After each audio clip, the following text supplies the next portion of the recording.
Lindol sa Davao Oriental, ramdam din hanggang sa Tacloban City. Ilang pasyente sa mga ospital na pilitang ilabas. Mula sa Brigada News sa FEM Tacloban, Jason Del Monte, ibrigada mo! Brigada! Live report! Inilabas ang ilang pasyente ng Eastern Visayas Medical Center at Ace Medical Center matapos maramdaman sa Tacloban City ang 7.6 magnitude na lindol na tumama sa Manay, Davao Oriental kaninang alas 9:43 ng umaga, October 10 taong kasalukuyan. Sa kuwang video ng isang netizen, makikita na inilalabas ng mga nurse at tahon ng Ace Medical Center ang ilang pasyente patungo sa mas ligtas na lugar matapos ang pagyanig. Nagsilabasan rin ang mga empleyado at ilang shoppers sa mga establishmento dahil sa pagyanig.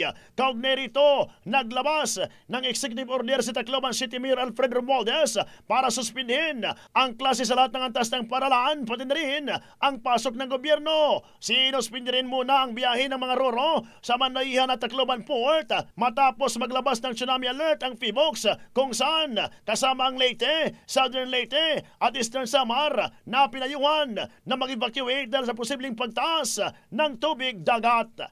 In the heart of changing lives, ako si Brigada Jason Del Monte ng 93.5 Brigada News FM Tacloban, the Music and News Authority.